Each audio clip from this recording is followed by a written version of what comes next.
الأديب البو والمحفوظ. السلام عليكم ورحمة الله. ارتشيت انتم اش حالكم؟ ياك لباس تشيت اللي رقم عاديات الزمن، ورقم صعوبة الظروف، ورقم هذه العزلة التامة أهلها تم نموذج في ذا اللي ينقال له الحفاظ على الوطن، وتم نموذج في أعطاه أحسن صورة عن ذا اللي ينقال الإخلاص والصمود. وفي الحقيقة عادوا متميزين رقم ذاك من الصعاب كاملين، وتموا متمسكين بوطنهم إلى حد الساعة. نختارهم بداية سابق المشاركة نشرع على مسألة مهمة عندي نختارها تنقبض بعين الاعتبار، هي قضية هذا الاستياء العام في الساحة الأدبية والنظرة بالدونية للأدباء.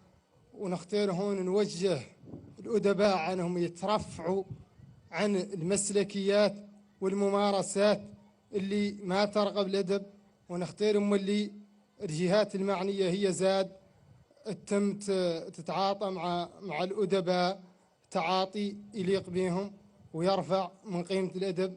هذا كامل إياك نديروا الأدب أحسن صورة، وإياك نديروه في مصاف الأمكنة، ونأكد على نفهم امتعاض شديد من هذه القضية، وضرر نفسي كبير إلى ما تلافاها الجهات المعنية، إلى ما تلافاته في الحقيقة عادلة هي الحق مرحلة يعود مات في محل تدارك.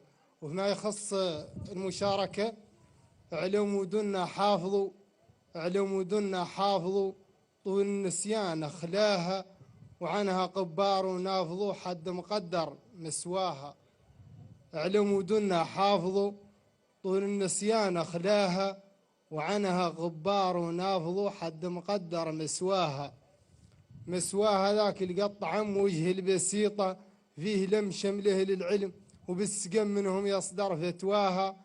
مسواها ذاك القطع عم وجه البسيطة فيه لم شمله للعلم، وبالسقم منهم يصدر فتواها. والتاريخ اللي فيه كمل وياسر يتعطاها، وفيها تراث وتنسهم منه لا بتحداها. والتاريخ اللي فيه كم وياسر يتعطاها، وفيها تراث وتنسهم منه لا بتحداها. ومتحالي فيها كان دم الناس وخاطر جاها، لاهي بالعجلة ينكرم وصابة رفعة عفاها.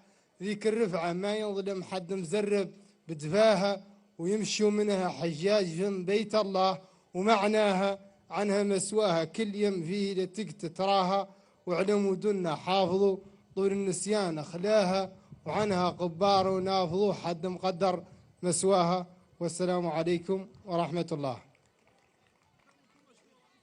شكرا جزيلا للأديب البو المحفوظ على هذه المداخلة.